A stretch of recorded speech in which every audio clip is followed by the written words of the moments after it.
This channel does not promote any violent, harmful, or illegal activities. All content provided by this channel is meant for an educational purpose only. Cancer Healer Center, a new beginning. যাদবপুরে অশান্তির ঘটনায় গ্রেপ্তার একজন ডিওয়াইএসএ সমর্থক। বিশ্ববিদ্যালয়ের প্রাক্তনী সাহিল আলীকে প্রথমে আটক করা হয়েছিল, পরে তাকে গ্রেপ্তার করা হয়। যাদবপুর বিশ্ববিদ্যালয়ের শিক্ষা বন্ধু সমিতির অফিসে ভাঙচুর এবং আগুন লাগানোর ঘটনায় 18 জনের বিরুদ্ধে অভিযোগ দায়ের।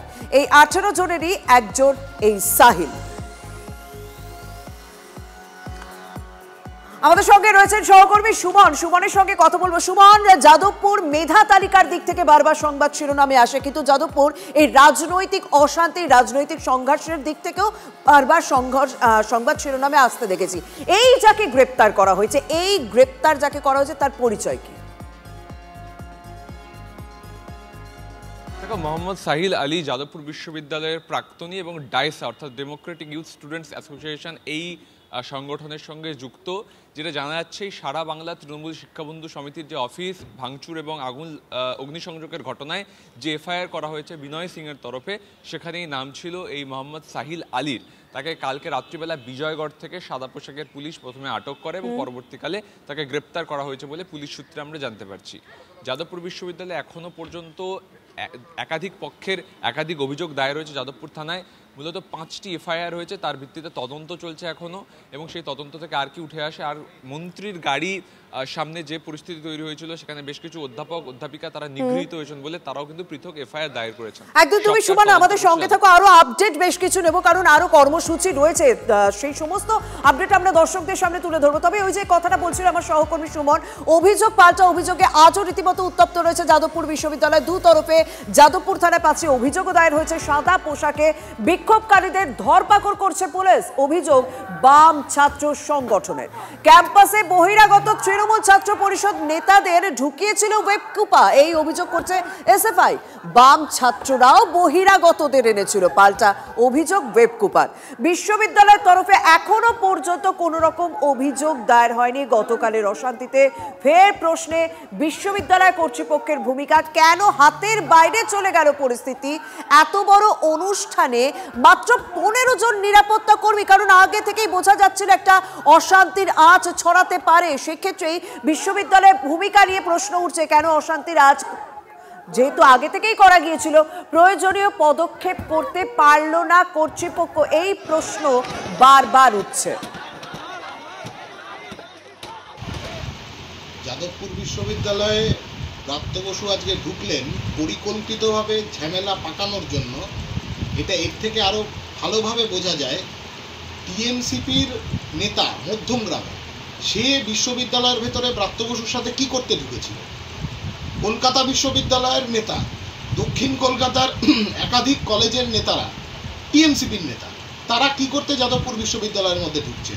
তাহলে কি বহিরাগতদেরকে ক্যাম্পাসের ভেতর ঢুকিয়ে যে গুড় বাতাসার গল্প কুণাল ঘোষ ভাবছে এখন, সেই গুড় বাতাসার কোনো রকম পরিকল্পনা প্রাপ্ত বসু করেছিলেন?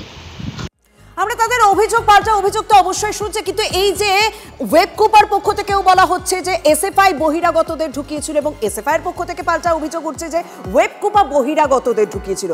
কতটা সত্যি? কারণ টিভি9 বাংলার ক্যামেরায় কিন্তু বহিরাগতদের ধরা গিয়েছে। আমার সহকর্মী সুমনের সঙ্গে কথা বলি, আমি বরং তার কাছেই জেনে নিই। সুমন, এবার হচ্ছে যত সময় কাটছে তত বিষয়গুলো রিভিল হচ্ছে, আরো নতুন নতুন অভিযোগ আসছে।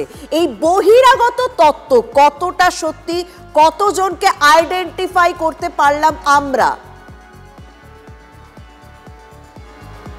দেখো, যাদবপুর বিশ্ববিদ্যালয়ে বহিরাগতরা এসে রীতিমতন ক্যাম্পাসটাকে নিজেদের মতন করে আচরণ করে, এই অভিযোগ আজকের নয়, বহুদিনের। কিন্তু এরকম একটা হাই প্রোফাইল অনুষ্ঠান হচ্ছে যেখানে এতজন অধ্যাপক তারা জেলা থেকে আসছেন, সেখানে এই অধ্যাপকদের সঙ্গে বেশ কিছু টিএমসিপি ছাত্রনেতা তারা ক্যাম্পাসে ঢুকেছিলেন, এমনটাই অভিযোগ বাম ছাত্র সংগঠনগুলো। তাদের বক্তব্য যে ক্যালকাটা ইউনিভার্সিটির নেতা, মধ্যমগ্রামের নেতা, তারা ক্যাম্পাসে ঢুকেছিলেন এবং পরিকল্পিতভাবে ষড়যন্ত্র করে প্রভোকেশনের মাধ্যমে এই ঘটনা ঘটানো হয়েছে। এই তত্ত্ব খাড়া করতে চাইছে মূলত বাম ছাত্র সংগঠনগুলো। দেখো, যাদবপুরের ইন্টারনাল পলিটিক্সটা একেবারে অন্যরকম শর্মিষ্ঠা। এখানে এসএফআই মানেই বাম তারা নয়। বাম সংগঠনগুলোর মধ্যে অতি বামরা রয়েছে, এমনও সংগঠন রয়েছে যারা এসএফআইয়ের বিরোধিতা করে। সবটা মিলিয়ে এই যে পলিটিক্যাল সিচুয়েশন, সেই জায়গায় দাঁড়িয়ে অতি বামরা আরএসএফরা তারা মূলত নাছোড় বান্দা পরিস্থিতির মুখোমুখি করেছিলেন শিক্ষামন্ত্রীকে যে তাদের সঙ্গে দেখা করতে হবে। এসএফআই কিন্তু তারা ডেপুটেশন দিয়ে ক্ষান্ত ছিল। তারপরে এই পরিস্থিতি উঠে যায় এবং সেই পরিস্থিতির পরেই অভিযোগ পাল্টা অভিযোগ। বহিরাগত অভিরূপ চক্রবর্তী নামে একজন তৃণমূল ছাত্র পরিষদের নেতাকে দেখা গিয়েছে কালো পোশাকে ঘুরে বেড়াতে। যদিও তার বক্তব্য তৃণমূলের সভা ছিল তাই আমি এসেছি। একদম। আপাতত তুমি আমাদের সঙ্গে থাকা আরো বেশ কিছু তথ্য তোমার কাছে নেব, কিন্তু TV9 বাংলার ক্যামেরায় যে ছবি ধরা পড়ছে সেই ছবি আপনারা দেখলেন যে তৃণমূল ছাত্র পরিষদ নেতা অভিরূপ চক্রবর্তী, যিনি সাধারণ সম্পাদক, দলের রাজনৈতিক প্রোগ্রাম ছিল সেই কারণেই নাকি তিনি হাজির ছিলেন এই দাবি করছেন অভিরূপ। যদিও TV9 বাংলার ক্যামেরায় এই অভিরূপ চক্রবর্তীকে ধরা গিয়েছে, এই অশান্তির মাঝে এই অভিরূপ চক্রবর্তীকে দেখা গিয়েছে, যে কারণেই বাম ছাত্র সংগঠন তাদের পক্ষ থেকে স্পষ্ট অভিযোগ যে ওয়েবকুপার পক্ষ থেকে বহিরাগতদের ঢোকানো হয়েছে এবং তারাই অশান্তি পাকিয়েছে। হ্যাঁ, সেটা অবশ্যই প্রত্যক্ষ করেছি। ওয়েবকুপার সভা ছিল, সেই সভায় মানে আগে থেকেই বলেছিল যে প্রচুর লোক আসবে এবং সেই জায়গা থেকে মানে ব্রাত্য বসু ওই বক্তব্য রাখার সময় এটা বলেন যে বাইরে যারা বিক্ষোভ করছে আমার সাথে অনেক লোক আছে। তো সেইটার রিয়াকশন তো আমরা দেখতেই পেলাম, উনি বেরোচ্ছে, ওনার সঙ্গে টিএমসি গুন্ডারা প্রত্যেক মুহূর্তেই ছিল এবং তারা স্টুডেন্টদের উপর আক্রমণও করেছে। অ্যানুয়াল জেনারেল মিটিং, সেইখানে সারা বাংলা জুড়ে ডেলিগেটসরা গেছে, ইনভাইটেড লোকজন। আমরা ইনভাইটেড ছিলাম প্রোগ্রামে, তাই আমরা গেছিলাম। কোনো ইউনিভার্সিটিতে যদি কোনো প্রোগ্রাম হয় কোনো রাজনৈতিক দলের, সেইখানে বিভিন্ন ইউনিভার্সিটি থেকে সারা বাংলা জুড়ে তৃণমূল কংগ্রেসের সারা বাংলা জুড়ে সংগঠন আছে, সেইখান থেকে ডেলিগেট লিস্ট হয়ে ছাত্র, অশিক্ষক কর্মচারী, শিক্ষক, বিভিন্ন একাডেমিশিয়ান, পদাধিকার সবাই ইনভাইটেড ছিল এবং এটা 1 মাস আগে থেকে প্রোগ্রাম করা রয়েছে, ইউনিভার্সিটি থেকে পারমিশন নিয়ে করা রয়েছে। আসলে বামেরা, অতি বাম যারা রয়েছে, তারা যাদবপুর বিশ্ববিদ্যালয়টাকে নিজেদের বাপের সম্পত্তি মনে করে নিয়ে